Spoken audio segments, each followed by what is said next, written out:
straight into this presentation then, shall we, after Yes, that? yeah, Do you want to do the housekeeping first and then yeah, we'll do it? absolutely. Yep. So for anyone joining us, and there's a few people joining us now, Mm. always the way. I feel like people time it for when I start a meeting. Um, but yeah, so for anyone joining us, if you can just make sure your microphones are on mute. And if you can also, when you do want to ask a question, you can either pop that in the chat box or raise your hand.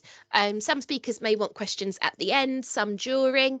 But for anyone who wants questions at the end, myself and Christine will be monitoring the chat box to make sure that we've got that all together, so we can we'll keep an eye on and monitor any questions coming in. So we've also got our agenda for today. So we have a little bit of an update from us at Norfolk and Suffolk Care Support. And then we've got Tim speaking, who I don't think has joined us yet. So hopefully, hopefully we have Tim speaking. If not, we might put Suzanne first, who I can see. And then we've got Fran as well. Oh, Tim's needed to send his apologies. Oh, okay. Okay. So we've got a double bill of Suzanne then. So no, that's absolutely fine. And then we've got Fran from Skills for Care as well. So before we start in earnest today, and as you all know me so well, we of course have a Mentimeter. If you can, scan the QR code on the screen. If not, I'll pop the link in the chat. Not that one, because that's spelt wrong. Menti.com. Lovely. And the code for the link I've just popped in as well. So I'll give you all a minute, and we've still got people joining us. For anyone joining us, we are just doing a quick Mentimeter, which I'm sure none of you will be too shocked by, because we all know how much I love them. There's the QR code on screen which you can scan, or alternatively in the chat, I've popped the link and I've popped the code there as well. So I'll just bring up our Mentimeter. So you should be able to see the instructions there as well. I'll just let a couple more of you scan the code and get into that. That's brilliant.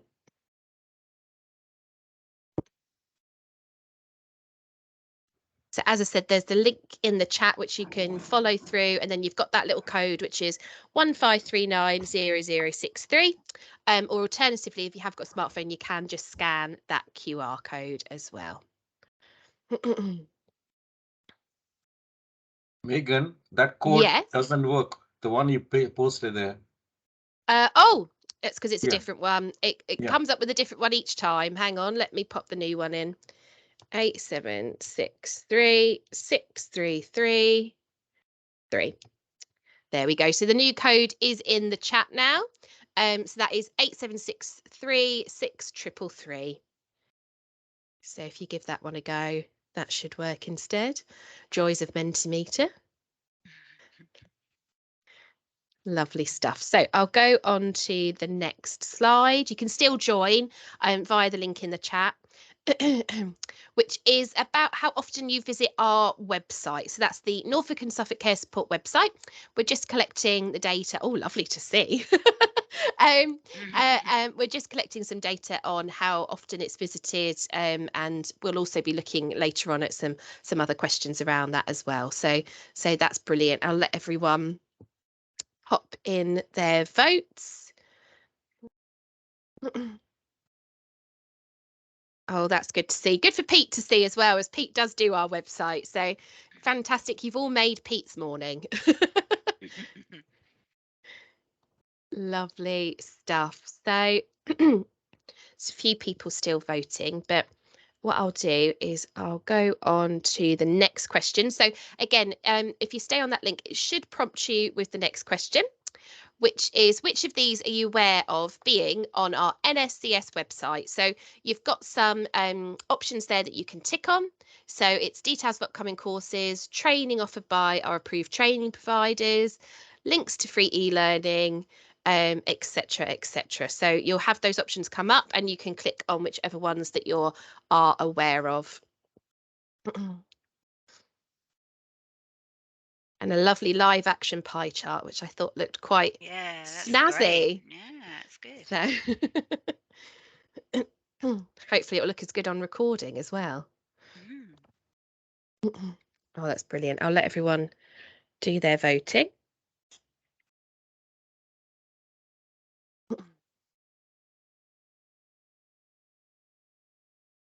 Brilliant stuff. Well, that's good to see that the upcoming courses and workshops have a very good turnout on that. Yeah, really good. Pardon me. Really good to see that there's some of each as well. So Yes. Brilliant. And I think there is one more, which I'll just go along to now. Oh, Sharon was only allowed me to select one option. Yeah. Yes, Did yeah, it? it does. Yeah, Oh. so it was seeing what people mainly went for. Oh, mainly. Oh, okay. Yeah. So which one people are mainly aware of. Oh. Because I but think this you'd one, have had more, wouldn't you, Sharon? I know that.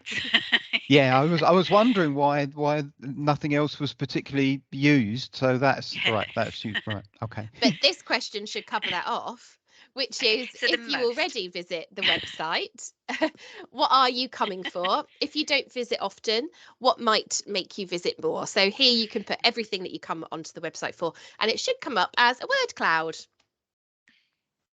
Oh, well, I'll say as well that people wanted to select more, so that's in the recording now. Yeah, lovely.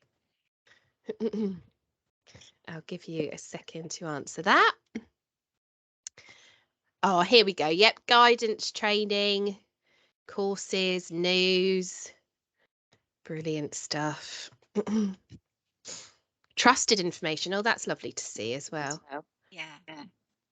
Data information. Meetings as well. Lovely stuff. Pete, you'll like that. A quick link. I like that because we've spent a lot of time designing the website so you don't have to click too often. Yes, I was in a meeting yesterday and Suzanne said that I was on fire sending links across, and I must say that's because our website's so easy to search. So it makes me look rather better than I am in certain ways. Makes it a lot easier. Yeah. Oh, so much easier. So much easier. Oh, lovely stuff. Well, thank you all for completing that. That's so helpful. What I'll do is I'll stop sharing that and I will go back to our presentation. Bear with me for 1 second. And thank you for that, Megan, because that's really helpful. It helps us as well to identify where people find it most useful and also to prioritise areas for development as well. So that's it. It's always have the feedback. So thank you. Brilliant stuff. So I'll pass over to you and Pete now, Christine as well. Okay, well, welcome everyone to our provider meeting. As Megan said, this is a chance for us to give you some information about our company, but also to introduce other speakers to talk about what's happening in the sector.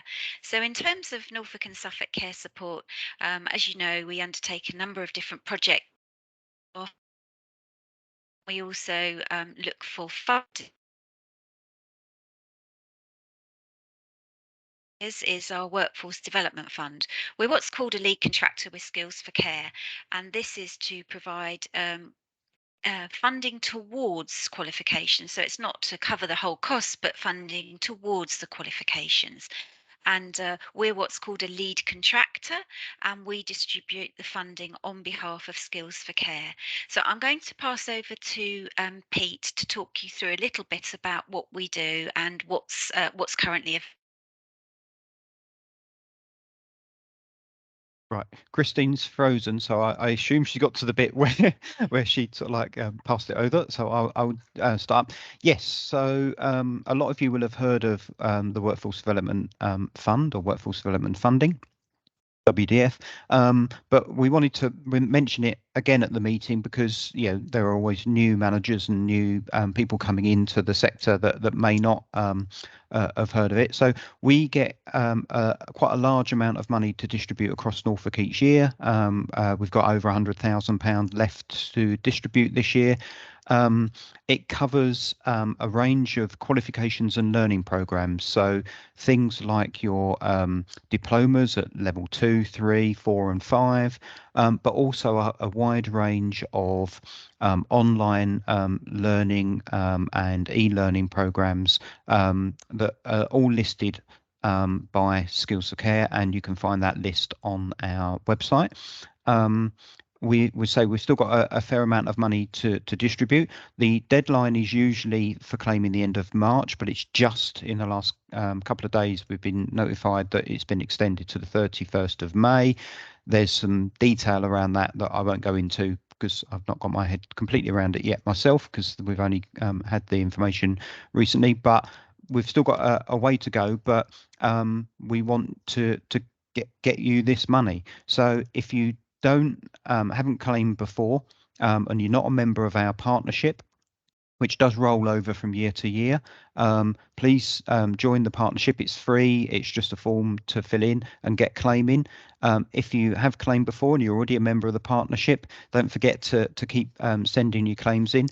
If there is lots of information on our website, but if anything doesn't make sense or you can't quite remember anything, give us a call or drop Katie an email and ask any questions. We're very happy to spend time going through explaining exactly what to do. If you can't find a qualification or something that you think might be funded on the list, you want to double check in case you've missed it, feel free to contact us and we'll go through it. We want to get this money out to you. We normally, or in fact, we always get rid of all of the money before the deadline. So don't miss out. Get your claims in or ask us questions, and we'll get you that funding. Thank you, Pete. And I know Megan and I have put the links in the chat box. The last link, it actually shows you what is funded as well. So if you wanted to just look to see what is funded, then that last link will take you directly through to that page. So thanks very much, Pete, for that. So we'll move on, Megan, if that's okay. Oh, it's me next. Yeah. Oh, it's you, Megan. There we go. So as everyone is probably aware, I hope are aware, especially considering we've got over 5,000 views across the videos, that we have been doing our dementia training videos. So that's a project we've been working on throughout the year, where Norfolk and Suffolk Care Support have been working with the, it says CCG there, but it is now obviously the ICS, and a local theatre company to create videos that are bespoke training for our local sector in various different topics around dementia.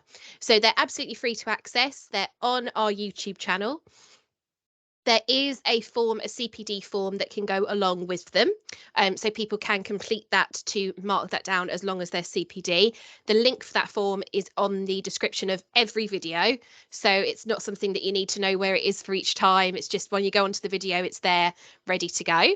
And we've got 9 that have come out already. We've got 17 in total and 4 more that are due to come out just before Christmas, including an incredibly exciting one, which I'm very, very proud of, where we went for 2 days around the Norfolk and Norwich University Hospital, exploring what it's like for someone with dementia and for their carers, whether that is a family member carer or someone who's brought someone in from a residential setting or a home care setting, what it's like for those people to go through the dementia pathway within the hospital and exiting that pathway as well. So it's an incredible resource, and certainly one that we hope is going to be very helpful with understanding what people will expect and can expect when they go into hospital. It's also an incredibly good one because we've got lots of things said on there which we can say, yes, that's exactly how it should be done. Which is brilliant.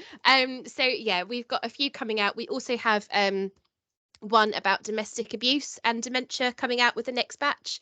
Another very, very important topic, and one that we hope will be of help. So like I said, we've got 4 more due to be released this side of Christmas. And then in the new year, we hope to release our final videos. So we should have the whole suite available from sort of, I'm hoping, middle to late January, where it'll be all up and running. And that will be almost a year exactly since we started the project. So it's been absolutely just lovely to be involved in. And I'm so glad, and thank you, Emma, that people are loving them. We did get nominated for an award, so we'd got highly commended at the Norfolk Care Awards for them, and they have now been viewed all over the country because they are being used as resources by various care associations and care groups across the UK. So they're a really amazing resource, and they were created with questions, case studies and information based in the Norfolk area. So they're yeah, something we're very proud of. Thank you, Megan. And I think, like you said, it was a really collaborative piece of work. And what's fantastic is that they've been done by people working in the system. So they are professionals and allied health professionals, people that you may well come across in your day-to-day work, but also provides links as well, and places that you can go for further support, etc. And what we're really proud of is it is properly co-produced. So whichever topic we did, we went back out to providers and asked questions and said, what do you need to know in this area? What would you like to ask our professionals? And people did come back. They came back with questions, but also case studies as well. And that's what we're particularly proud of, that they are based on real life incidents to support understanding and practice. So yeah, thank you, Megan, for going through that, because it is the whole breadth from diagnosis to end of life and everything in between. So we're very proud. So thank you for that, Megan. Right, so we're going on to our next slide. So here we are. Oh, and here we are back at Pete again. So Pete, can you take over the Better Security, Better Care? Yep, we'll do. Very pleased to speak about this. The Better Security, Better Care program, many of you will have heard of that, looking at the people in the meeting. I guess, I've spoken to a number of you about this, and you may well know, but the Better Security, Better Care program is a national program to support and encourage the adult social care sector to complete a online toolkit called the Data Security and Protection Toolkit. We can provide lots of support to do that, one-to-one support from me via Teams, or I can come and visit to go through it.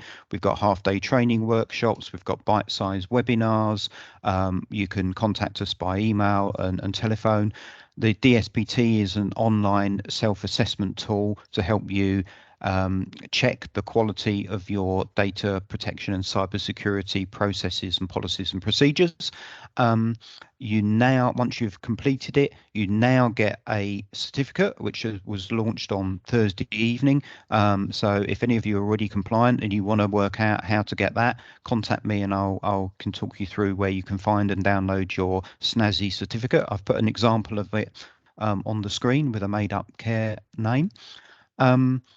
And in Norfolk, pleased to say, when the data came out on Monday morning, we're currently at 75% of care providers in Norfolk compliant and having completed the toolkit. This compares to 54% nationally for social care. So we're doing very well in Norfolk. We've obviously still got more people that we would like to complete the toolkit. I've got a number of one-to-one visits planned or sessions planned for the next week or so. So if there's anybody in this meeting, and there may be a few of you that haven't done it and want the support, please get in contact with me and I can sort that out. And if you have done it before, don't forget you can go in and check it and review it. The idea is you do it at least annually, but you can do it as often as you like, and you can go in and check and review what you've done before and improve your answers. If there's anything that you're looking at when you visit the toolkit again and you think, oh, maybe we didn't answer this as well as we could have done last year when we've done it, is there any improvement that we can do? Contact me and I can give you support and guidance. There's lots of it out there for the toolkit. So you'll probably get lots of emails and things in the e-bulletins about this, because we're really keen to keep Norfolk's compliance rate up there as one of the best in the country. There we go. Thank you, Pete. And just to say, we've had fantastic feedback as well. I mean, I know Pete's been absolutely brilliant with supporting providers through this process. So if you haven't done it yet, or you're not certain of it, please don't hesitate to contact us. Pete is really good at explaining things and taking you through one step by step. So please do use us, and we're very happy to support you. So thank you. Okay, so we'll move on. And here we are with developing skills in health and social care. And I know, Suzanne, I'm sure that you will probably mention this too as well. But this is the European Social Funding, which is going on until next year, August 2023. And it covers a range of different opportunities, modules, courses for learning. There's a list of them here that you can look for your staff. Basically, this is a fully funded training which is made up from European social funding and then contributed by Norfolk and Suffolk County Council. And a number of partners support us with the training, which includes colleges, but also some training providers as well, such as Steadfast. So there is a list here of the training that's available. We also have some non-accredited training which we're bringing in as well. So keep your eyes peeled for that as well. One of the things at the bottom there is understanding trauma. That's a non-accredited training opportunity. But you'll see in there as well things around learning disabilities and autism. And given that we're now got mandatory training for autism and learning disabilities, that is an option for you to consider looking at, particularly in terms of raising awareness. That's available. So again, if you have any questions that you want to ask, obviously there is the team. There is a website available on Norfolk County Council. Oh, it's September, is it? Oh, end of September. Okay, end of September. There is a website, and you can contact them through that, or if you wanted to, you can also contact us as well, and we will guide you through to what's available, but also the mentoring option that is available. So for example, if someone wanted to have some support around career options about what they want to do in the future, they have a mentoring service which they can take them through options of what sort of learning can support their ambitions and aspirations. So if you haven't, please do have a look. This is fully funded. It will only be available up until next year. We have had, again, very good feedback, particularly the Sparring Managers course. I want to sort of really highlight that. That's been very successful. So again, it's not a complete course, so you wouldn't be expected to take people out for an extended period of time. It's modular, that you do get the accreditations. If people want to go on and extend that to a qualification, there is options to do that as well.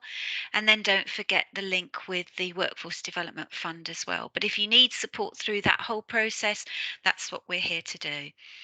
I think that's it. Was there anything else that Megan and Pete wanted to add to that?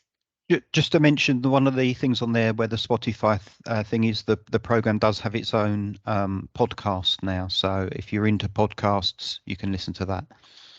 Thank you, Pete. Thank you. They're always looking at ways of encouraging people to get involved and to take up the offer. So again, if you want to find out more information about that, that's a great way to do it as well. And I know that Megan and I have been talking with the team, and Megan's done a report on the use of social media, and so again we'll be looking with the team about how to engage with more people as well. We're extending it out.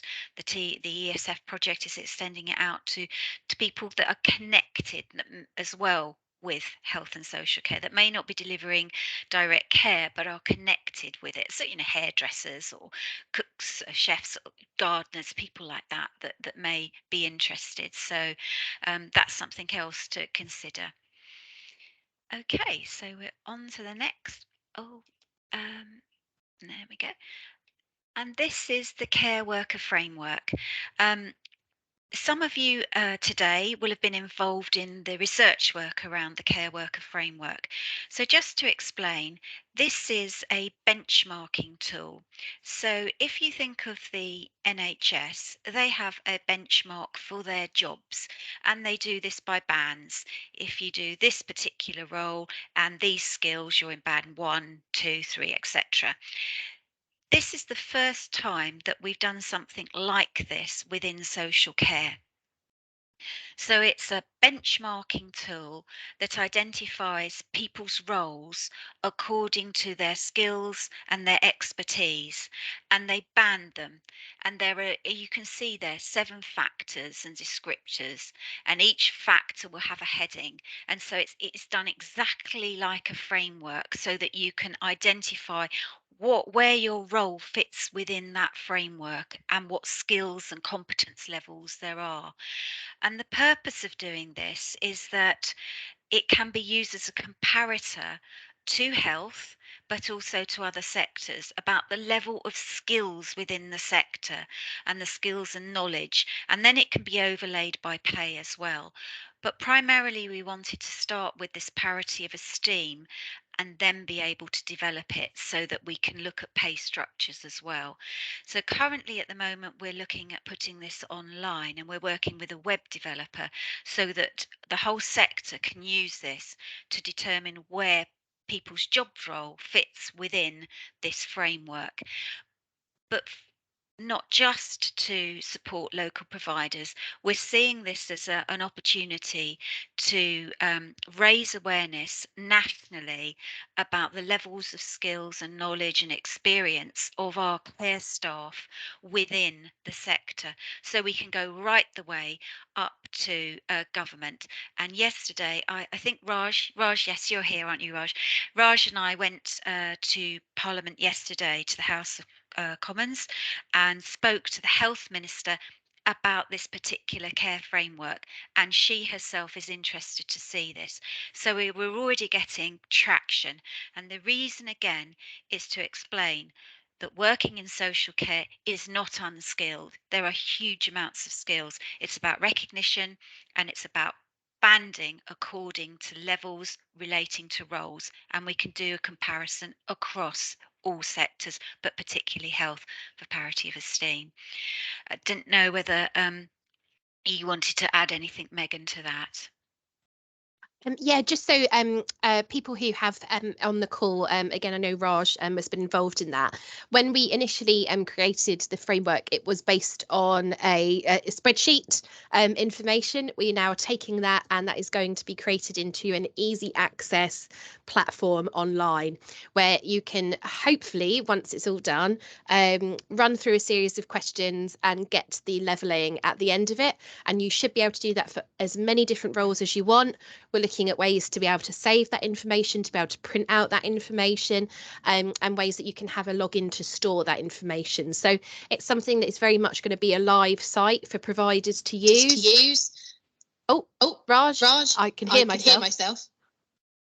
Oh, I think sorry, yeah, I was just going to say, Christian, I know when you're developing the website, when people log their roles into to get that banding. I wonder whether there's any way of collecting the data so that, you know, if we've got, say, 50 providers across Norfolk and they've all banded their carers into band X or whatever, that data is collected sort of almost anonymously without sort of linking it to any home, to say, look, 50 people have said carers are all in band X, so that we can use that data to demonstrate further up the line that, you know, carers are this, seniors are that, deputies are that, managers are that, and this is what's coming out of the study. Mm. I think that's something we could talk to the developers.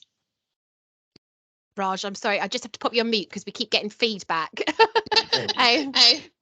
But as Christine said, yes, that's something that we can discuss with the developers. I know it's something that we have had discussions about already, and is certainly, as we were saying, it's going to be a live tool. So it's something that will be updated yearly with up-to-date figures, up-to-date information. And part of that will be obviously looking at the data that we're receiving and making sure that it is constantly sort of updating and working on it. Thank you, Suzanne, as well, for saying that you're very impressed with the work got into the framework.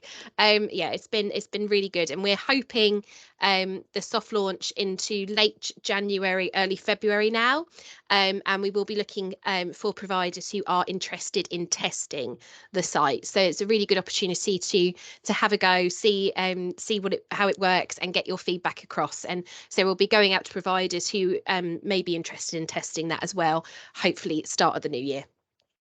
And what was fantastic yesterday was the ability to actually talk about that directly to government ministers. So we spoke directly with Helen Whately, didn't we, Raj, who was interested in this, but also the local MPs as well. So we really are lobbying, and they were very impressed as well. So I think we'll get some traction. Well, we already know we've got traction regionally and nationally with some groups around care associations, etc. But particularly for the lobbying, I think that's really important. So we'll move on. Okay, employing students. Oh, Suzanne just dropped up. So, employing students, earn as you learn. This scheme is to place students who are studying at the moment at college. So, we're working with all the colleges in Norfolk and also with the University of East Anglia, who are studying but who have time to work. So, this isn't about placements, this is about work. So, people can employ the students whilst they're studying. So, students will contact us and say, for example, I would like to work in a residential home, or I would like to work in home care, or whatever it might be. They'll tell us what they like to do, and then we'll look at where they live and we'll contact providers in and around that area to see if they're interested in taking on students. And so we're matching students with employers. At times of the year, we tend to get more responses because obviously there'll be holidays and so on, and people, especially after like the first term, will start to settle in and they'll know what their workloads are, and they'll more likely to take up work going into the new year. So this coming new year after Christmas, we'll probably get more students. We might get some over Christmas, and we'll also get many more during Easter and the summer holidays. But throughout the year, we'll always get a trickle of students who are interested in working as well as studying. So it's just to make you aware we have this scheme, and we've already placed students with employers, and we're continually looking at employing, getting students in more. And if we think about it in terms of future development as well, it provides people with an opportunity to work in care and to understand what working in care entails, and it could be that they have a future in social care. So, for example, one student that we took on very early into the programme is actually now working full time with an employer as a result of this scheme. So I think it's it's a really well worth scheme that we're running, an initiative. And if people are interested as well, and they just want to have a chat with us and say, if you've got a student in our area, let us know, then please also just drop us a line. Student that comes up in that area, we will contact you. Again, was there anything else I've missed, Pete? Because there is no. We have an online form which people can complete, so we get details, but we always discuss with the employer and coordinate that discussion. And there's no you do not have to take on a student if you don't want to, or you can interview them, and if they're not suitable, that's fine. It's just the same process as you would interview anybody else. It's just another option to give in terms of people that may be able to offer you some hours or some days, for example, weekends or evenings or something like that. So we find it's working well. Numbers are still quite small, but those that are employed do appear to be working well within their settings. So that's the Earn As You Learn scheme. I'll be very quick because the last slide now is just to say thank you very much for coming today. Thank you for all your time and listening to us and the projects that we're doing. And I'm going to hand over now, Megan, to our next agenda item. Yeah, which is Suzanne, who's covering off obviously Tim, and some digital information as well. So, Suzanne, I'll pass over to you. Thank you, masquerading as Tim today. So hi everybody, I'm Suzanne Baldwin. I'm Assistant Director for the Care Workforce, Care Markets and Brokerage at Norfolk County Council. Thank you very much for inviting me today. I'm really easy. You might have found I seem to be having a bit of problem with some of my Wi-Fi today. I must admit I'm actually at County Hall, which doesn't bode well, does it? But it seems to be pinging me in and out, so we'll hopefully be okay. I will just try and share some slides. If I can, let's hope that's that one. Can everybody see those okay? Yep, that's come up fine. Brilliant, thank you. Right, and I will then just try to maneuver my screen so I can see everybody again. Fantastic. It's just not on slideshow, Suzanne. That's the only Why thing. has it gone? Oh yes, yeah.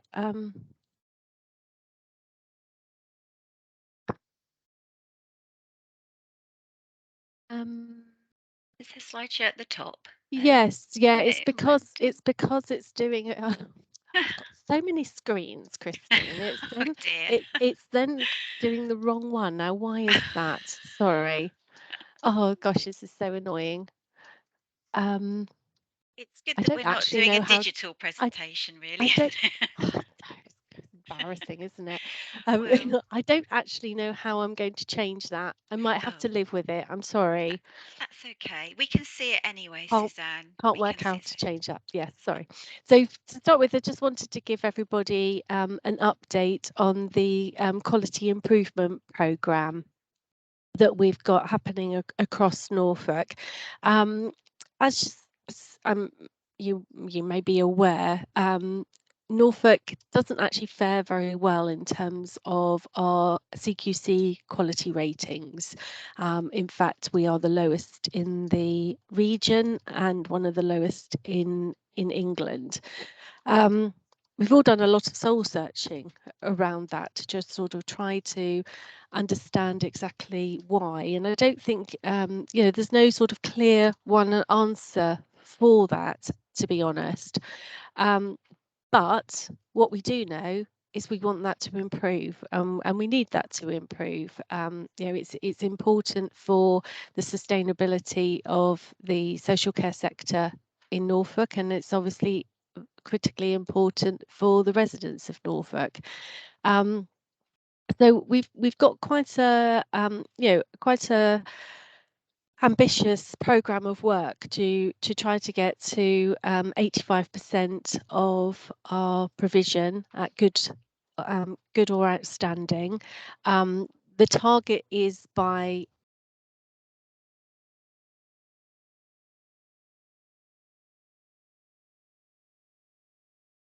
think I Suzanne's think we've just lost frozen. Suzanne. I think Suzanne will probably go and come back. Let's just see if we can. If we put something in the chat. Sorry, I'm Ah, back. There we I are. think. You're back. So Yeah, you're sorry. back. Oh God, I'm keeping everything crossed. So what we're realizing is that actually, because of the rate of some of the CQC visits, actually it's probably going to take a bit longer than that to get there. So this is very much about setting our direction of travel, setting a strategic framework that we want to work in, and getting everybody involved. Really making sure that everyone with a stake in this across Norfolk is getting involved in the discussion and the ambition as well. So we have pulled people together across Norca, across Healthwatch Norfolk, working with the Integrated Care Board as well, and obviously across Norfolk County Council, to pull together a programme of work, which is aiming to look at themes around accessing good quality adult social care, to reducing the variation and creating the learning culture across adult social care, how we use feedback to absolutely transform and improve quality, which is really important. And I know a lot of feedback is sought, and I know all of you will be doing that as well.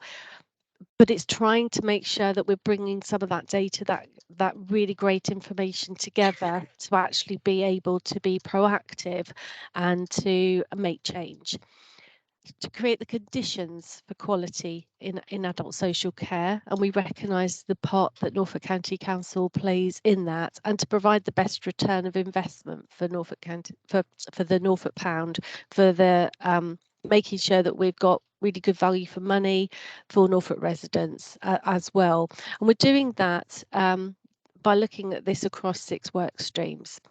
So number one, and it's number one for a really good reason, is the provider-led improvement, which Norca and Christine, with the support of others, is leading that, to really make sure the voice of care providers is heard in this and is helping to direct what's needed, because at the end of the day, you know, is all of your businesses, it is all of your organizations that will really, you know, be able to turn this around. So it's critical that your voice is heard, and we really can understand exactly what's needed to help us, say, with those conditions for improved quality. We've then got a work stream around care market development, and this is quite broad, so it does cover things, for example, things like the cost of care work, to really understand the costs of delivering care in Norfolk, but it also includes the workforce strategy and the initiatives and support to really be able to address what I know constantly comes out, unsurprisingly, as the single biggest priority and the thing that really will drive that change. It covers the digital transformation programme, which we'll cover a bit more in a minute, and also the work around ethical commissioning as well. Then we've got a whole work stream around feedback, and again, it's about how we are working across our organisations, but also with individuals, with the workforce themselves, families, to really be able to understand what it feels like, what things people want to raise, whether they're about things that have been absolutely fantastic that we can share, whether they're things that we think we need to improve, or to recognise issues, and really line that up with health as well. But how do we share that? How do we really get to the nub of some of the issues and deal with that in a proactive way? Then health and well-being in social care. I think this is a really, really important one, and we're doing this as a joint work stream with health, with the Integrated Care Board, recognising a lot of the feedback that we've heard from care providers, or via Norfolk and Suffolk Care Support, via Norca, around that relationship, and whether that's with the hospitals, whether that's community health, whether that's with primary care, and the expectations about the sort of health functions that are needed within social care, and how we're making sure that we've got the right skills and support to do that safely. So it is thinking about how we're really joining that up and understanding what that means in terms of delivering good quality social care. Then the commissioning approach.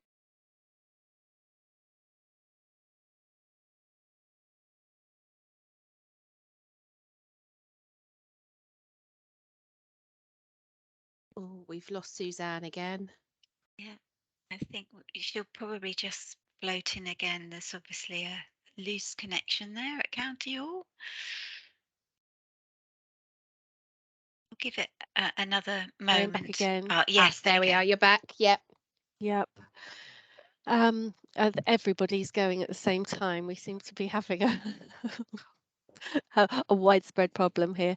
And then our integrated quality services. So, you know, the Tim's team and the work that we're doing with supporting providers, the PAMS reviews, and supporting with quality improvement. And then underpinning that, the data improvement, how we can all use that, and culture change. And that's really an important one, I think, in terms of, I guess, that sort of term, making it everybody's business, that everybody is having an input, everyone feels able to do that. You know, the role of our county councillors, and you know, the interest that they show in the social care provision in their particular area. You know, how do we really make sure that everybody is part of this this journey?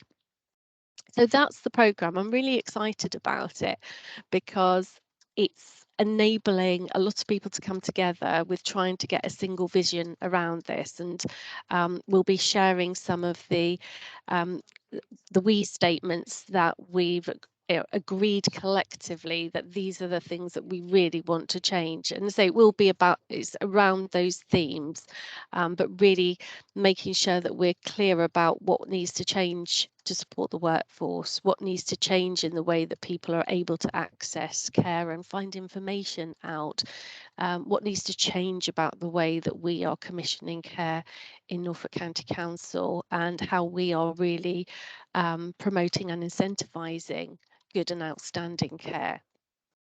So it's trying to get a bit of a sea change in the way we're working, which, yeah, obviously we recognise it's a long process, but we really hope that it will support the social care market across Norfolk, because obviously, you know, it's a win-win for everybody, isn't it? You know, the better quality care that is being delivered, the better it is for individuals, businesses, and the better it is for the outcomes for individuals.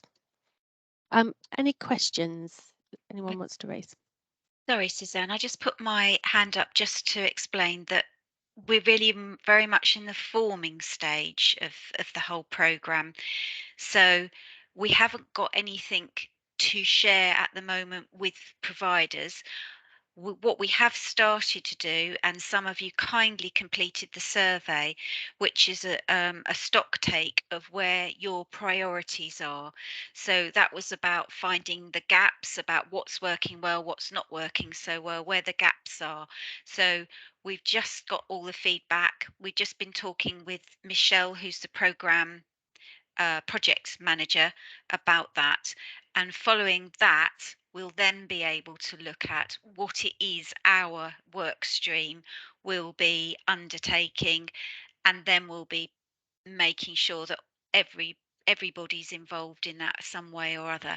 But I think there's a bit of a disconnect at the moment, Suzanne, with things that are up here at a strategic level and things that are known by the sector out there at the moment. Absolutely. But I just wanted to clarify that it's still in progress at the moment. Yes. Absolutely, and I think it will, as we go through the coming weeks, I think it will be able to communicate a lot better, I think, in terms of the specific actions that we will be aiming to undertake to make some of those changes. And a lot of this is going over some of the areas of I guess sort of business as usual as well, but it's trying to bring it all together so everybody is really sighted on what's happening, and we can bring people into the conversation as part of our integrated care system who might not otherwise be very clear about social care quality and the impacts that certain things can have on it, and being really proactive about what we can do to really support that change. Just picking up on a couple of questions. I think, Christy, you've answered one, but yes, I mean, safe and well led are the areas, and nationally it's the areas that people are more likely to see that they're than other areas, but we are seeing probably, you know, a higher level of safe and well led requires improvement than other areas of both the region and the country. And so absolutely suggests, you know, a clear focus on needed around leadership and support around management, but it is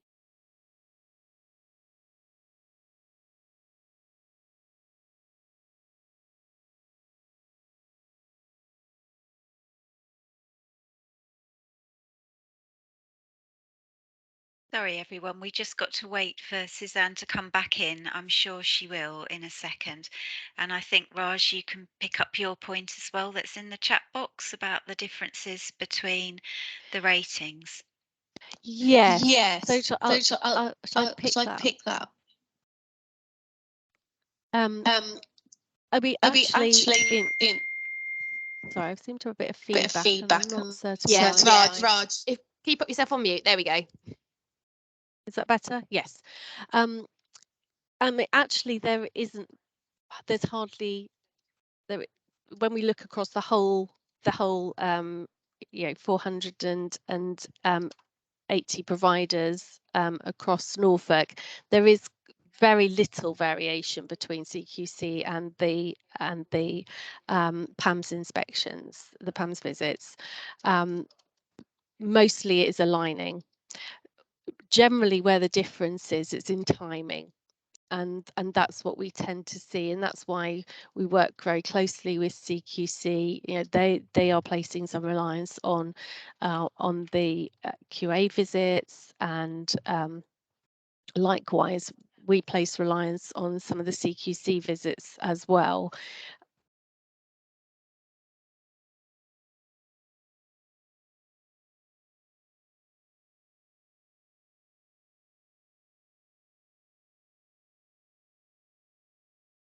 Oh, I think we've lost Suzanne again. We'll just wait a minute. Try to tether There we are. my sorry, I'm going to try and tether my PC, my laptop to my phone, and see if I have some better joy.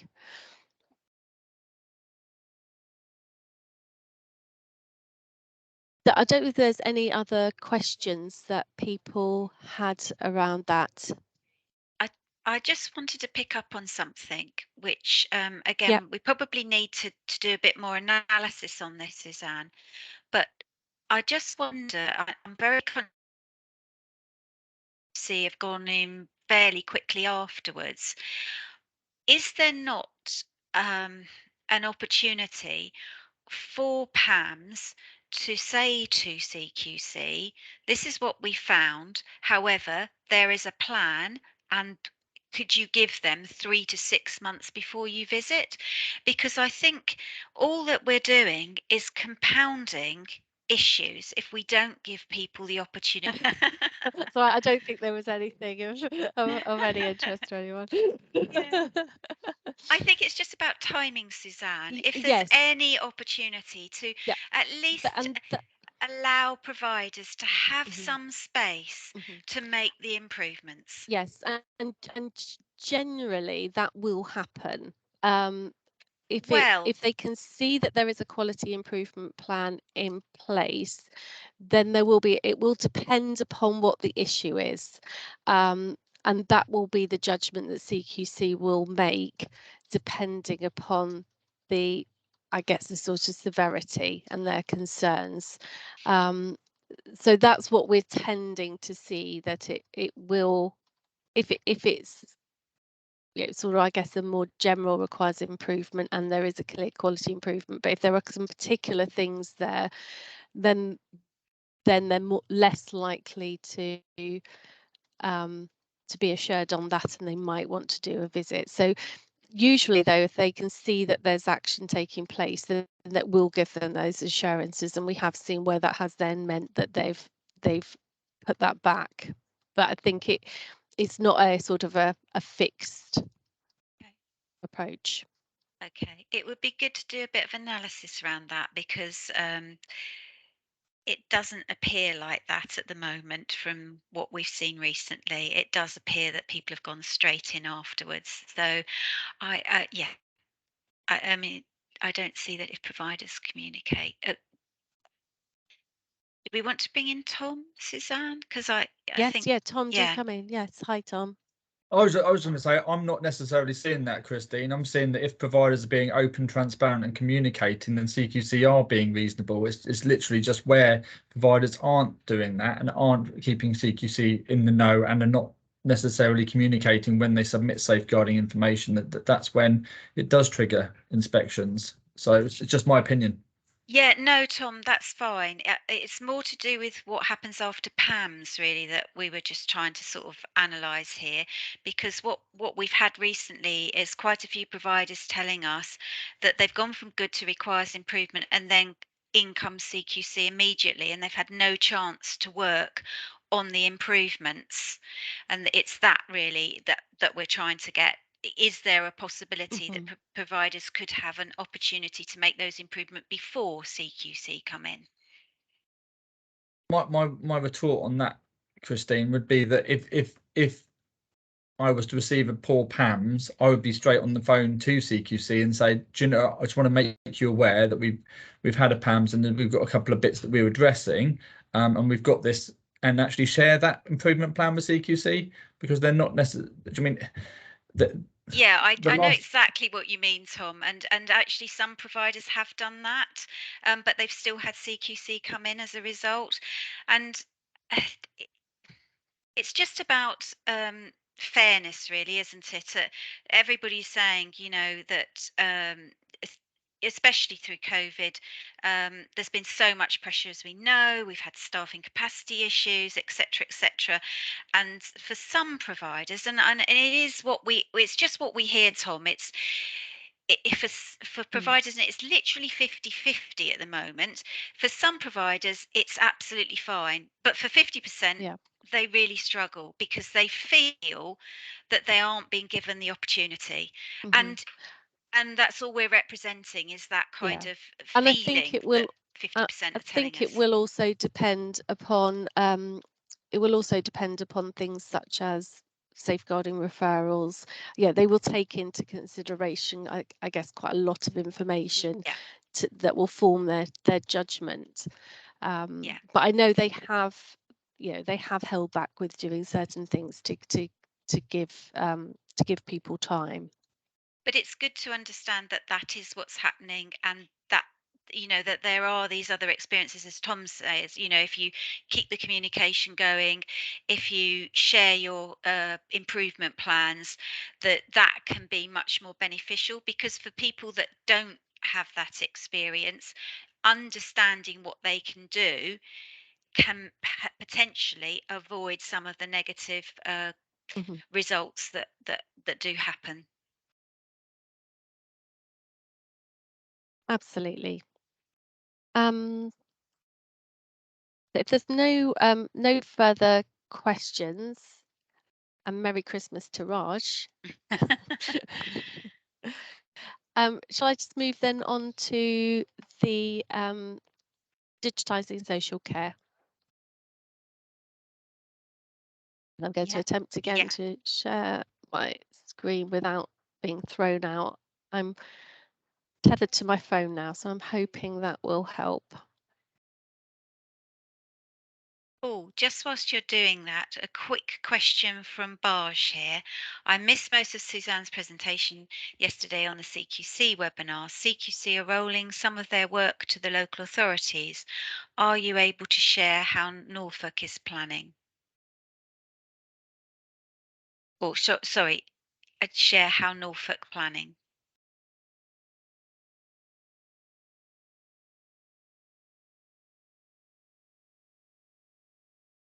We can see your presentation fine, Suzanne. Can you hear us okay? Did you? No, hold on Okay. one moment. Sorry. That's okay. I think it's.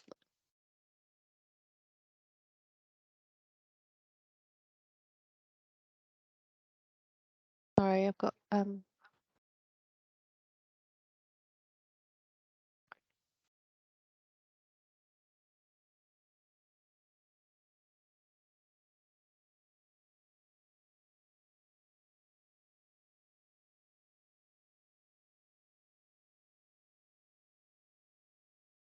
I'm so sorry. We seem to be having so many problems here today. That's all right. Is it a presentation you're trying to share, Suzanne? It is, yes. Yeah. Did you want to email it over to me and I can see if I can put it up? Okay, that might be helpful. Thank you. That's all right. And then Suzanne, whilst you're doing that, did you hear the question from Barge? No, sorry. Are you able to Okay. repeat that? Yeah, Sorry. of course. No, that's absolutely fine. Barge missed your presentation yesterday on the CQC webinar. CQC are rolling some of their work to the local authorities. Are you able to share how Norfolk, I think he's meaning the Norfolk planning. Do you want Barge to come in? Would that be easier, Yes, that would be Suzanne? great. Thank you. Yeah. Barge, are you able to come in? Yes, yes, Christine. Yeah, thank you.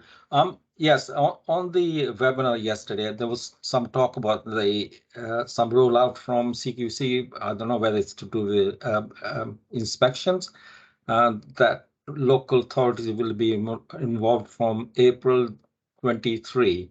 And I just want to know what sort of planning is going in the Norfolk Council, and how are we going to be effective with that? If there is anything we can in advance know what is going to be done in terms of inspections if they're going to carry out.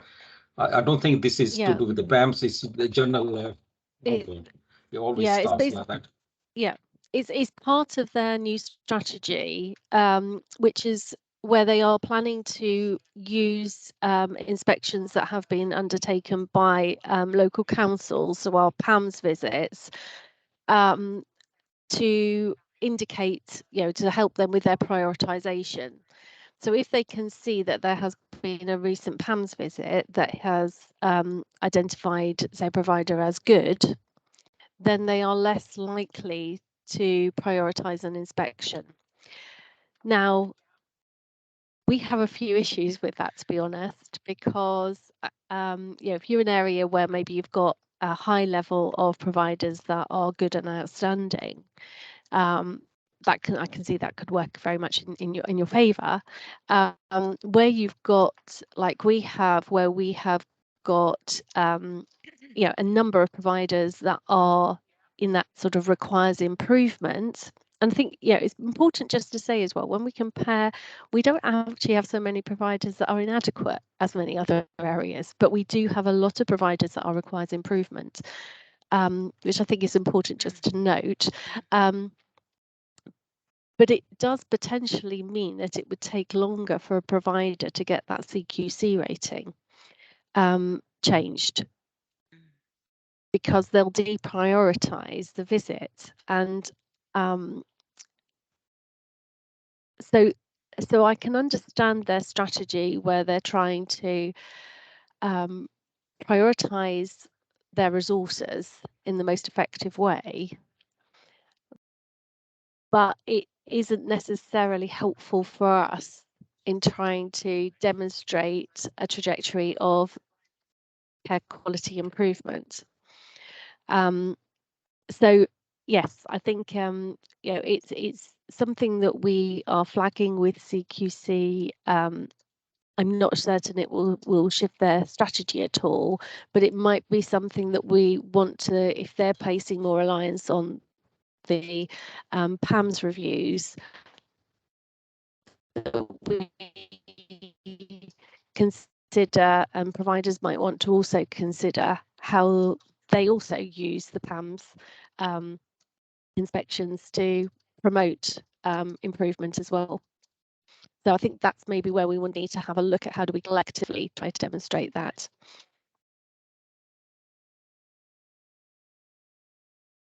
Okay, shall I just move on to the digital? Have you got that through okay, Megan? No, I haven't. I haven't had it through yet. When did you send it? Just now? Yes, yeah. Let's have a look. Let me just see 1 second. Again.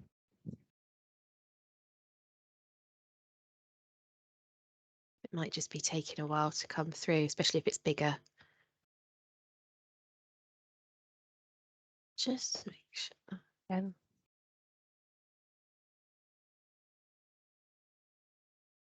I can make a start anyway by talking about, so many of you will have received information from our integrated care system, Norfolk and Waverley integrated care system, about the digital social care records, and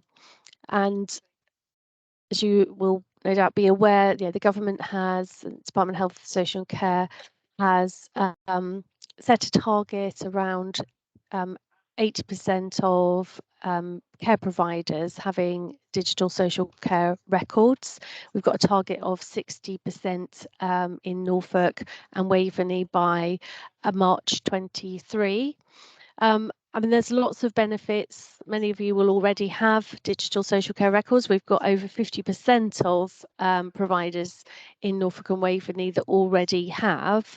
So it can reduce administration task time. It can improve, obviously, the services being delivered for people, can reduce costs, and it obviously improves some of the data quality management and management oversight as well when used properly. I think obviously I need to add. So there's some fantastic opportunities through using that, including compliance against our regulations and standards. And that's something that CQC, when they're obviously doing their visits, the sorts of things that people will be looking for around record keeping, and it can really help with that shift from paper-based records. So the local area, if we just move on, Megan, thank you. Yeah, is it that one you want or the next one? If we can move to the next one. It also enables a better connection with primary care as well, and supports some of the overall working within our local areas. Let me just move on to the next one. We've also sort of seen some of the impacts for individuals as well, and we notice in terms of people being able to feel like they're only telling their story once, that things can be more easily shared with other people who need to know about their care. A feeling that care is more consistent, and they've got more time with carers as well, particularly where providers are using this to help with some of the digital recording as part of that. So there's been lots of really good comments back from individuals and also from families as well. So just moving on to the next slide, as I say, the national and local targets are that we have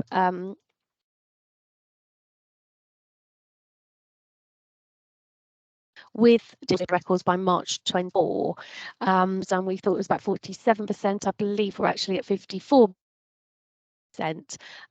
which is fantastic. The programme is also around digital transformation, is also looking at false technology, and I think there will be sort of more information about what's what that will look like as we go through the coming months. But the ICB has announced the offer for the Digital Transformation Fund. If we just move on to the next slide, which is up to 50% grant funding to support those providers that have yet to implement digital social care records, and that will be made available to support with the implementation of the technology. So I think what we're seeing is a number of providers have come forward with expressions of interest. I think let me know if you haven't, but I believe you will have all received letters to sort of set out what that offer is and how to access that. But it gives support for, say, some of those initial costs, and we're also just trying to work with other areas as well for those providers that are sort of working across multiple ICS areas as well. And just moving on to the next slide.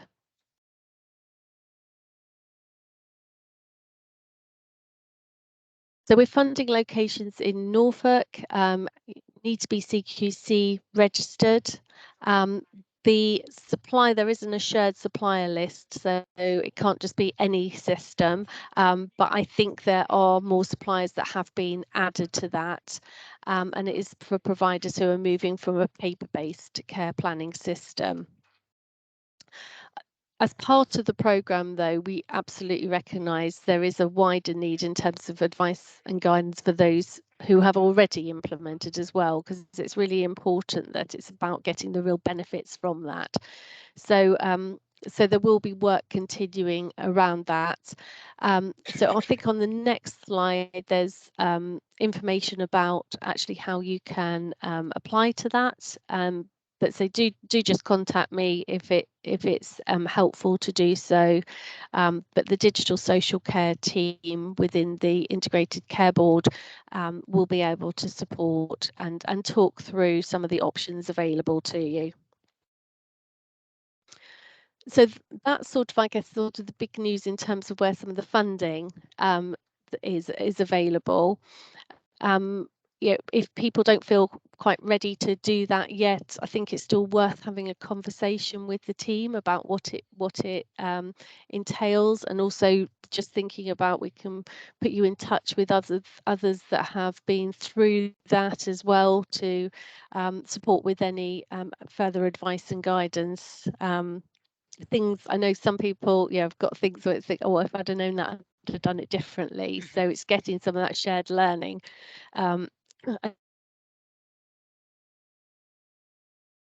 Just to touch on a couple of other things that are happening as well. So just moving on, we've got the sort of virtual care agency pilots, and this is about sort of the video care phones, which I know I think Stephen probably has spoken to sort of various forums around this. We just move that on, Megan. And this is the Alco project, where we have a lockdown tablet which enables video calls and enables more access for support workers, for family members and others to be able to contact an individual, and vice versa.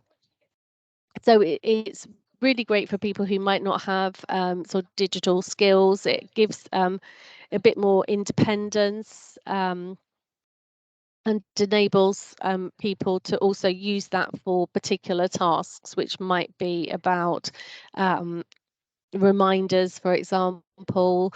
Family can use it for some of the welfare checks, can be used for family meetings and things as well. So it's proved through some of the pilots very popular, but we're now looking at how we can potentially roll this out a bit further. So just moving on to the next slide.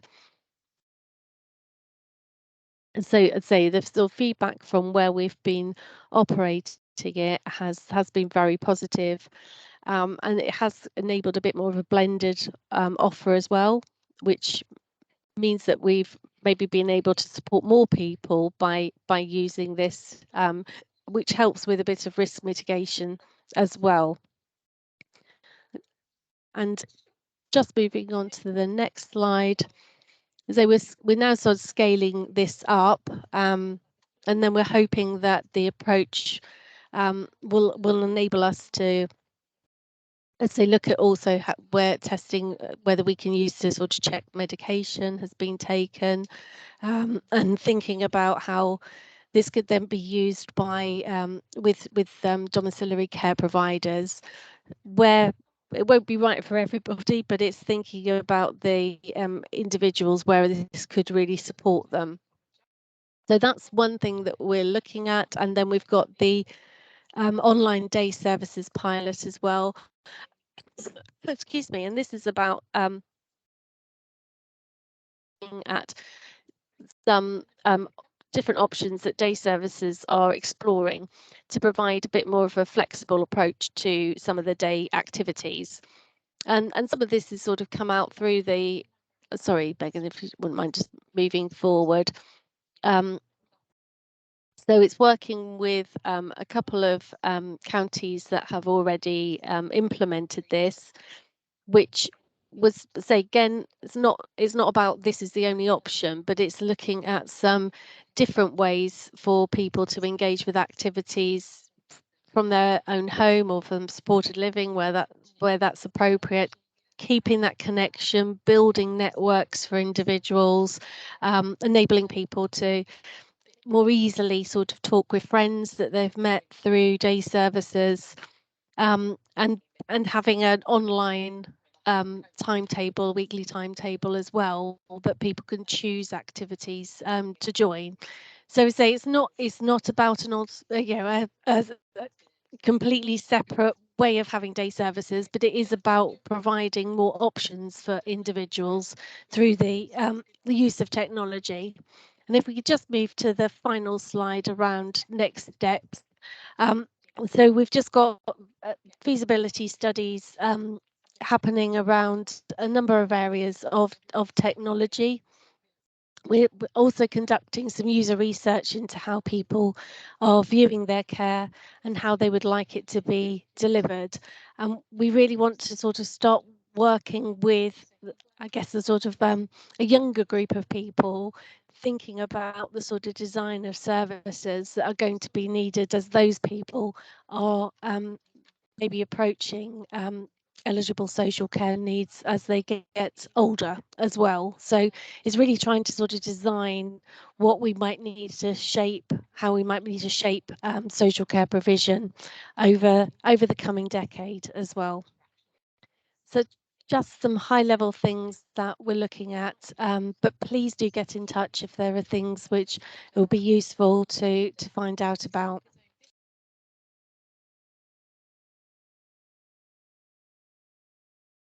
Hopefully that's okay, Megan and Christine, just to give a bit of a overview. I'm so sorry about the connection problems. That's absolutely fine. We got there and you covered everything, Suzanne.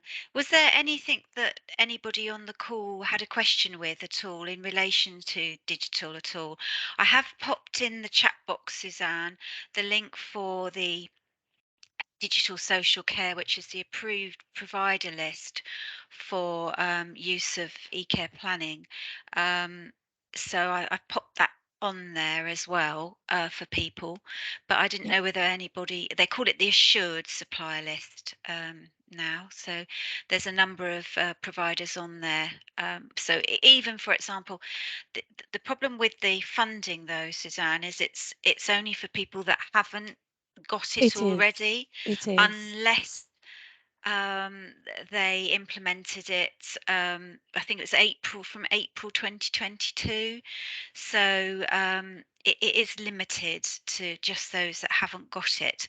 However, even yesterday we were talking to some providers and they were talking about software and systems and what works well and what doesn't work well, and we were sharing experiences. I think it's still not known that this provider list exists. So I think the more that we can let providers know, Yeah. because those that have already invested in IT and digital need to be aware of what digital social care are recommending. So I'll I pass think, that on to the team. Yeah, yeah, thank you. yeah. So were there any other questions from anybody here today on digital?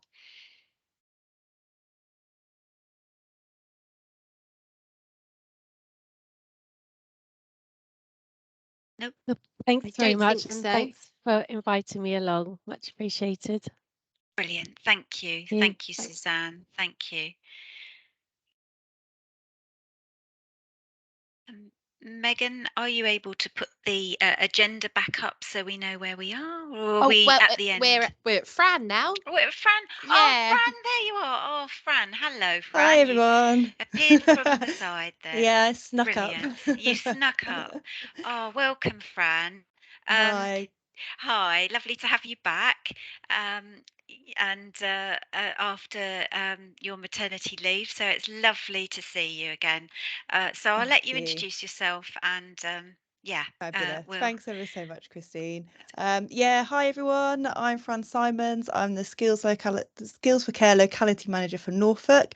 As Christine said, I'm just, well, relatively recently back from mat leave, so it's great to be here today and see some names that I recognise on the of people here. So yeah, I've been invited today to do a very quick whiz through of an up down. So let me just share my screen. Bear with me a second. There we go. Hopefully you can see that. So yeah, I've got a quick update to go through of various new resources and supports which Skills for Care putting through. I'm going to whiz through it quite a bit. So there's lots of the slides have got quite a lot of information on, so I'm sorry about that, but it's just so that you can go back to them and have a look if you need to later. Is my email address. I'll put that in the chat afterwards as well. Please do get in touch with me if you want any support or advice on anything. Okay, so as Christine mentioned earlier, the Workforce Development Fund has now launched. It's available and can be used to support development of staff across a range of qualifications, learning programs, digital learning modules. In Norfolk, you can claim via the partnership run via Norfolk and Suffolk Care Support. So get in touch with Christine, Pete, Katie, all of them be able to help you. That funding's there for you to claim. To be eligible for the WDF, you need to have an Ask WDS account. So Ask WDS, the Adult Social Care Workforce Dataset, is a free online data collection service that covers adult social care workforce in England. It gives you access to funding such as WDF for staff training, but also allows you to manage your staff records and training in one place, and then you can benchmark your performance against other providers. So as well as giving you access to WDF, we've also developed the Ask WDS Benefits Bundle, which we're currently celebrating the 1-year anniversary of. So the bundle gives all the users of the system access to exclusive discounts or special offers across a range of products, or from ourselves and also from Skills for Care endorsed training providers. So I've included some of the examples on this slide here so you can see. But the data that we collect through Ask WDS is really vital for us as a service. So the government use it, Department of Health and Social Care use it, local authorities and Care Quality Commission all use it, and allows them to plan, fund and monitor the sector.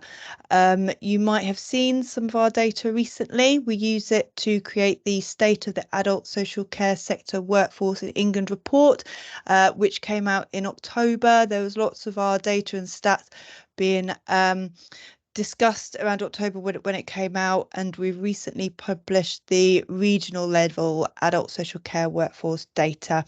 So on this, you can have a look at our regional comparison interactive visualization, which provides analysis so you can compare all 9 different regions of England with things like vacancies, turnover, pay, demographics, qualifications, and then you can split those by job role type, the sector, the particular type of care service.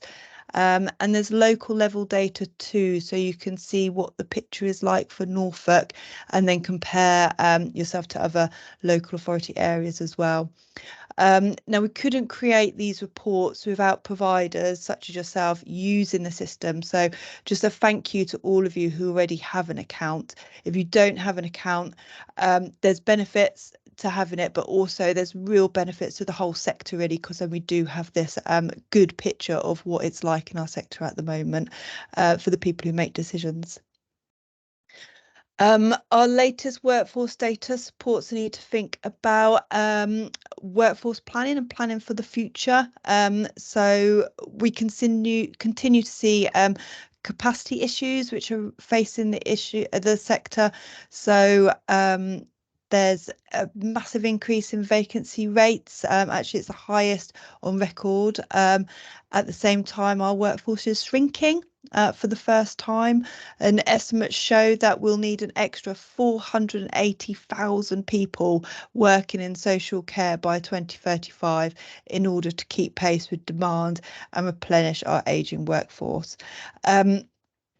That's why it's so important to start thinking now not only about how to boost your short-term capacity, but also how to sustain your long-term needs of the workforce. And workforce planning is an essential tool that can help you do that. So it can help you look out for opportunities for recruiting from different groups or finding new ways to meet changing care needs.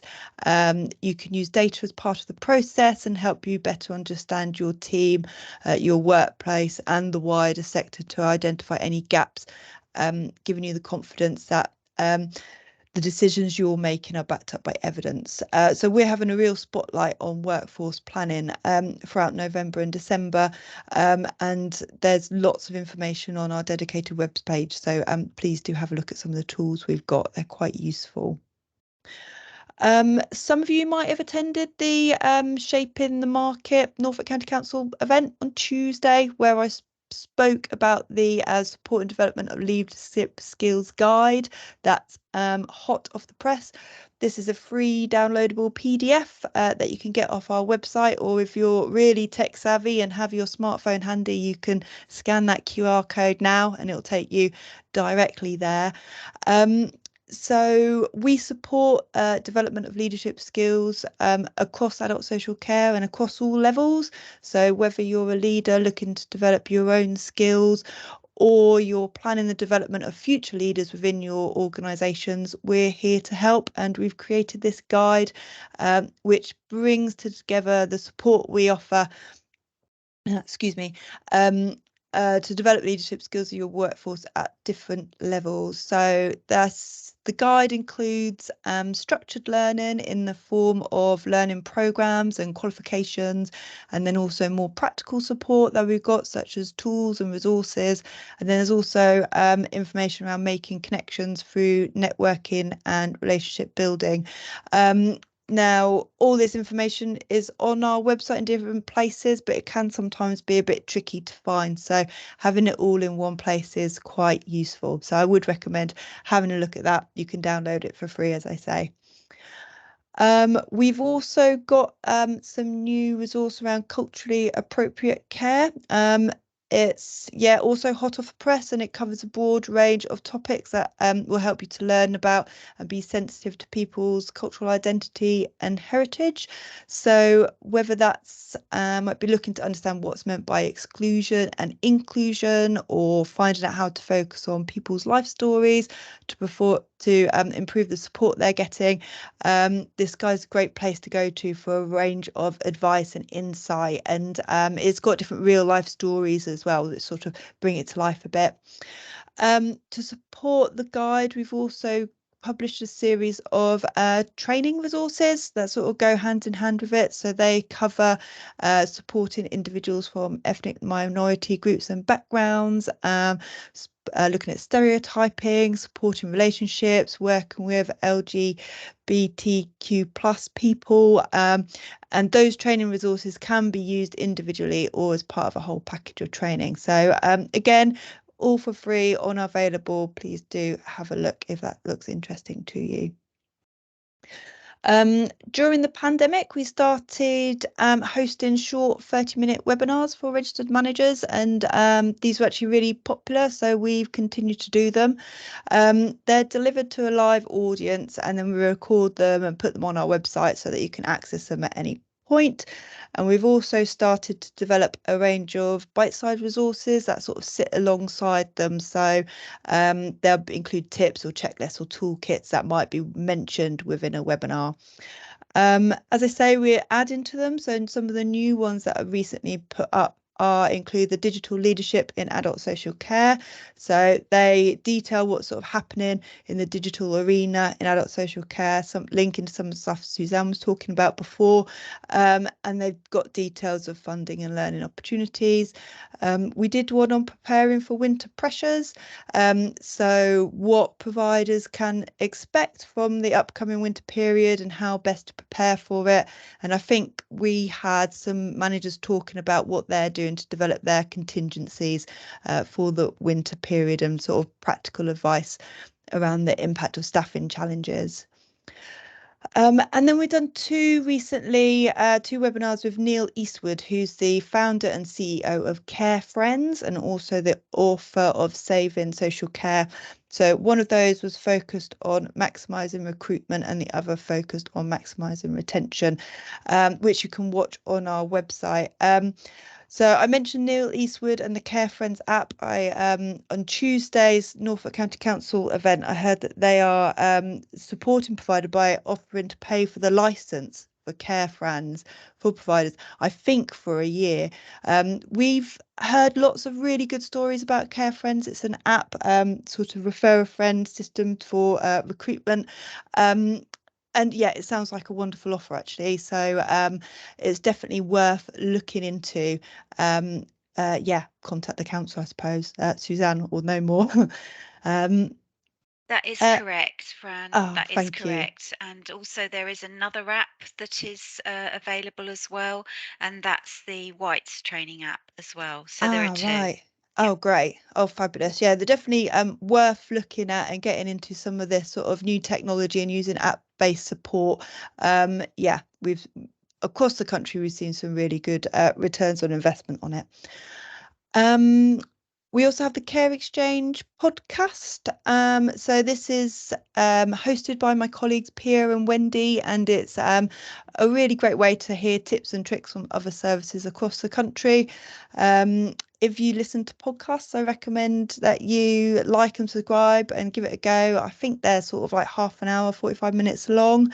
We're on series 3 now, and the most recent episode features Paul Tolley, who's the CEO of New Directions in Rugby, and he's talking about how much he loves data and the importance of using your workforce data within your service. We also publish blogs on our website, included a number from registered managers talking about how they manage key elements of their job. So I've included some links here to some of the latest ones, including some that focus on how using Ask WDS system and data can really help your business. So it's worth having a look, particularly if you have just signed up to the Ask WDS system or sort of unsure how to use your account. There's some good sort of advice and tips there as well. So Skills for Care can help services deliver good and outstanding care and exceed Care Quality Commission's standards. So whether you're looking to achieve good or outstanding rating or improve the quality of care you provide, our practical guides can support you with that. So again, these are all available on our website for free, and they bring together best practice recommendations, resources, practical examples, and learning. So there's preparing for your inspection, there's an inspection toolkit, there's improving your CQC rating, and there's also outstanding care and linking to the Outstanding Society that Christine mentioned in the chat as well.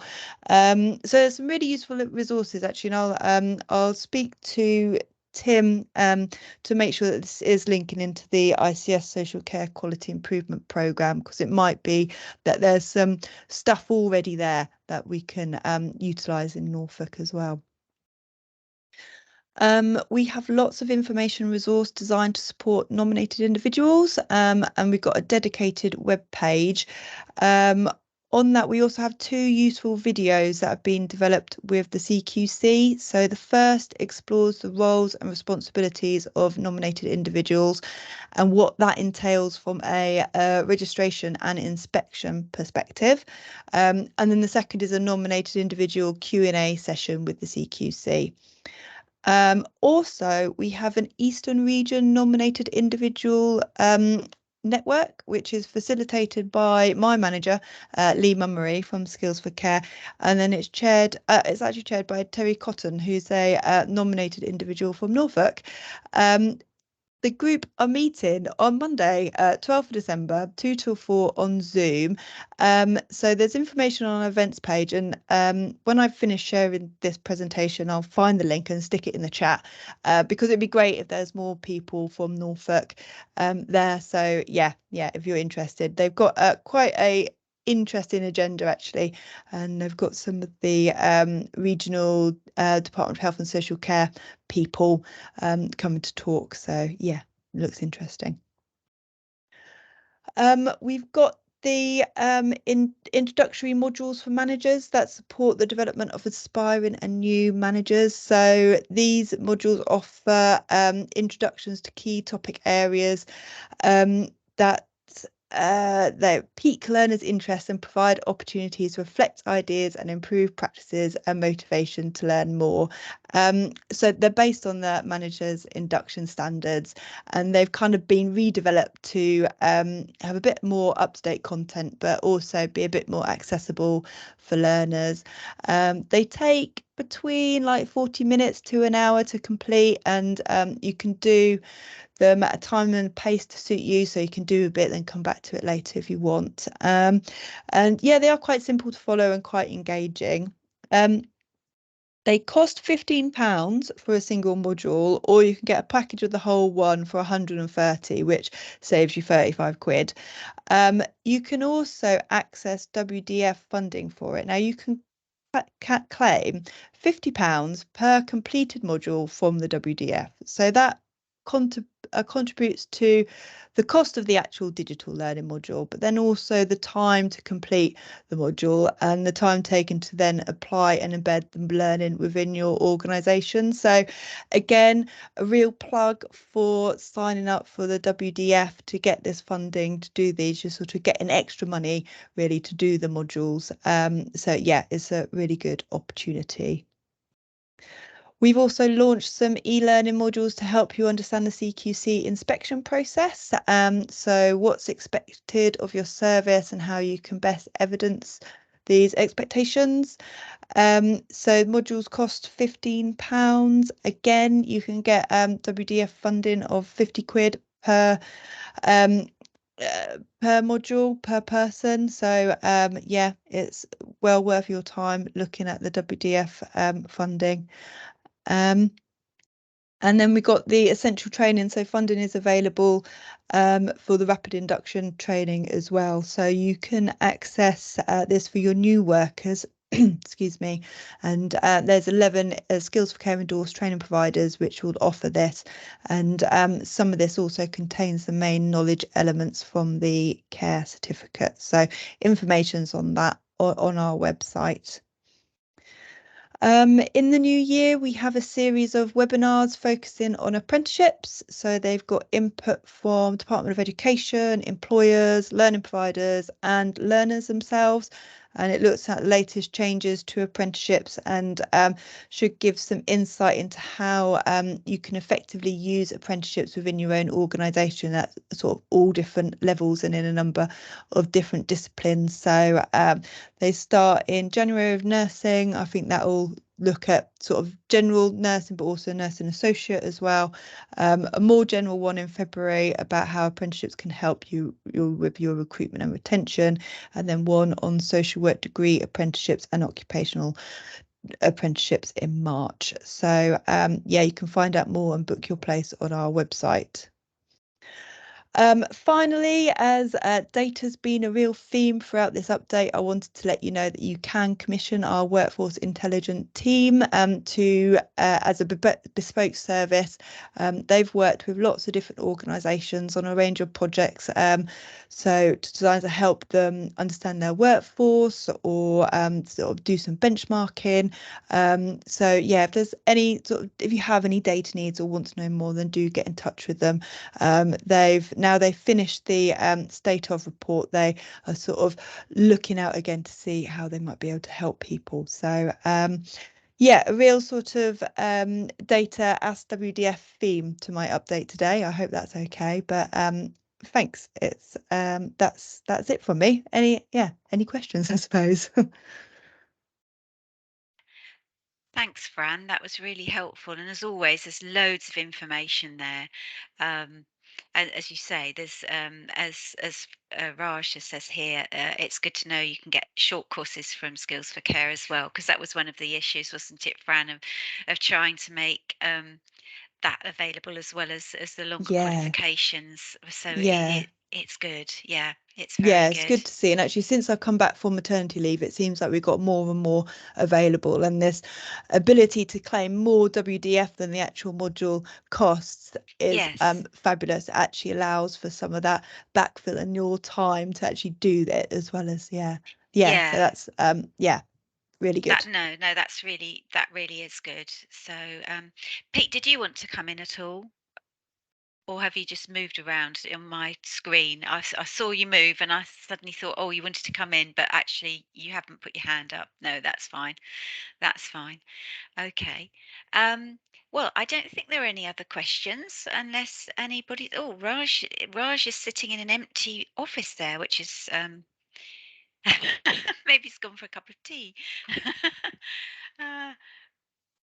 No, I can't see anybody. Right. Okay. So I think that's it, really, isn't it, Megan? It is, yeah. I've popped a survey link. Again, you know me and my surveys. It's a very quick one. It's just 3 questions. If you can complete that, that would be brilliant. That just asks you about today. And it's really important for us when we get feedback on events like this. I also, Christine, if it's okay, just want to plug the registered managers meeting. Yes, of course. Which is on the 20th of December. I must say I have completed our quiz. For anyone who doesn't know, we're going to have a bit of fun in that registered managers meeting, as well as have an opportunity to chat and discuss things as usual. We're going to have a little bit of fun and do a bit of a Christmassy quiz. So I have created that, and it's looking really good. I think it's going to be good fun. And as I mentioned in the last registered manager meeting, it's just an opportunity to reflect on the year, but also have a bit of a laugh. It's very difficult, and we appreciate all of that. And for your well-being, it's good to have fun as well as everything else. Thanks, Megan. Thank you. And perhaps the other thing to say is next year we are planning to do some face-to-face meetings as well. So we've been discussing this in between us and the team, and we think that a combination of online but also face-to-face would be good. So hopefully in the new year that's something that we'll be able to organise for everyone, because it would be lovely to see everybody face-to-face again. So once again, thank you, everybody. Thank you, Fran, for your contribution. I think Suzanne has already gone, but Suzanne as well for her contribution, and everybody that's joined in with comments or joined in discussions. So thanks again. Really Merry Christmas, everybody. Do hope you can get some lovely time with your folks and friends and family. And we'll catch up with you hopefully at the registered managers meeting, if not next year. So thank you.